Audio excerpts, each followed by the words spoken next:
DLC. Well, we have a game in common, so I'll save that, and I'll do the other game first. A game that we talked about on when the Nintendo Indie Direct,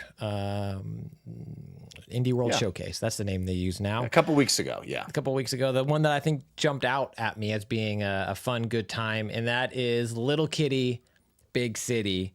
How could it not jump out that way with that title? Adorable. It's a cat. It's gonna jump out. Little Kitty, Big City. It is on Game Pass. Speaking of, the beginning of this episode. Yeah. It's also on a bunch of other stuff, PC, Switch, other stuff as well. It's rough around the edges. It is a, double A game, of that mold, right? Like it is not super polished. The camera will get stuck on a wall from time to time, and you have button prompts to do interactions. It's a third-person cat, open world, open hub cat game where you're exploring this city is the kind of conceit of it. Or you fall off your window, and then now you have to get back into your window, and you meet all these other little animal characters along the way, and you get all these other little tasks to do. And so, there's like a push X to talk to the crow. And if you're a little too close, that push X prompt goes away. And if you're a little too far, that push X prompt goes away. So you have to kind of like get there just right. And that's not the point of the game, right? That's just kind of like the rough edges around it.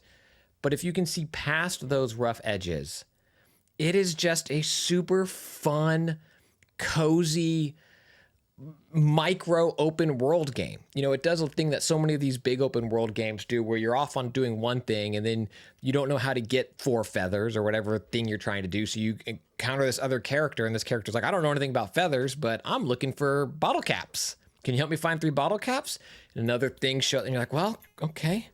Yeah, I'm going to help you get bottle caps because I don't know what that's going to, and like that, if you do that, that gives you another little ability that does help you find feathers, but it's not directly telling you that that's what's going to happen. And so just the basic premise is you're a cat, you fall out of your window, and now you got to get back, and now you meet all these other little animals around this little city district, the city square block.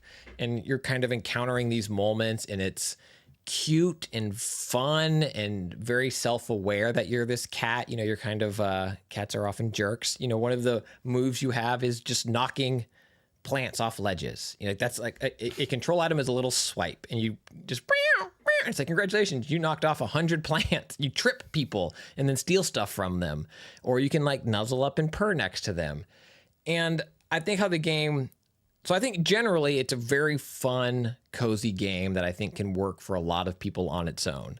What really kicked it up a notch for me is watching both of my kids play it and kind of it being their first foray into perhaps a Ubisoft open world game. Like they were never super interested in those. They'd like watching me play Horizon, but they never really wanted to play. They liked playing Spider-Man, but never doing any of the missions, just literally just swinging around the city. They've both finished Sword and Shield, so they're gamers, but some games just don't speak to them. But this game immediately spoke to them, and they found themselves role-playing. They're just a big fan of large cities. They love a city. Why do you think we live in LA, bro? I keep trying to move to like St. Louis, and they're like, "Not big enough, Dad." Just trying to figure out why they would be so excited about. Yeah, it's Little Kitty, Big City. It's the little kitty. It's the little kitty part. Oh, the little kitty part. But because of that, they're able to role play in a way that I think a lot of other games haven't spoke to them. And so when I'm watching my youngest play, she's walking around and the game isn't overly handholdy. It doesn't like do this to get that, to do that, to, super checklisty. It's just like, well, I need to find these caps. I'm a cat, and one of the buttons you push can make you meow. So she walks over to a door and meows like 7 times. Now, I would never do that because, like, clearly you push it once, the game doesn't respond. I'm like, you have some respect for people. I've been a hardened gamer, right? I know the mechanics, and she's learning. And it's like, well, I don't know. Sometimes you don't hear a cat until the 3rd time. Then you let it in.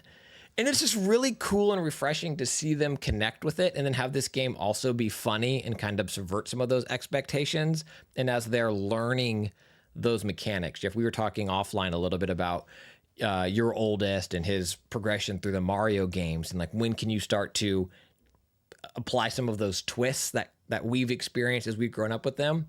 And so I think this is a really cool game for both of my kids to be playing in a way that it is its own unique thing and isn't making jokes about Back to the Future, Right. you know, or something else that is self-referential, but they haven't seen the original thing. This is like their own unique thing that really speaks to them and also happens to be super fun on its own.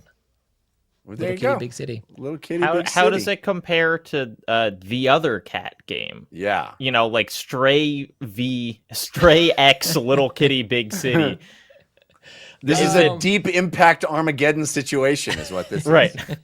Well, I mean, I haven't rolled credits yet, but I wouldn't be surprised if at the end of it, your kitty's gone through some stuff and becomes Stray. You know, I wouldn't be surprised if Yeah, they're of the prequel. same. Somehow the apocalypse happens. Everyone's a robot. It's the Secret MCU, prequel. you know, the multi-cat universe. Everybody knows that they're all connected.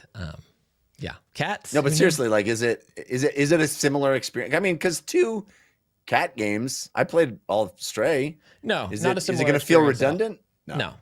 I mean, it is for a person who is very familiar with open world games. It is just a very fun place to be in, and it kind of has what I would call the oh gosh, the engine just flew out of my mind. Not Unreal. What's the other engine that Unity? Unity. It kind of has the 3D Unity flat color palette style graphics. Look, I don't know if that's the engine it used or not, but it kind of has that approach. And you're just going around doing stuff in cute ways, you know, talking to a crow, stealing this fisherman's fish. And every time you steal it, he gets very upset, you know, and like tries to chase after you. And then you trip 10 people to make him stumble. And it's very cute and very cozy. Whereas Stray got heavy. Yeah, sure did. I do like the idea of us asking you, like, hey, this cat game, is it like the other cat game? The idea of being like, well, this video game has a guy in it. Is it like this other video game that has a guy in It's a it? fair point. Fair point. You can get the full audio version of this show by subscribing to the RSS feed, which you can find at dlcpod.com. And you can support the show on Patreon at patreon.com/dlcpod, where you will get ad-free versions of the show, video versions of the show on demand, and a whole bunch of extra content, like Wednesday's show, paid DLC, including spoiler chats, so much more. That's patreon.com/dlcpod.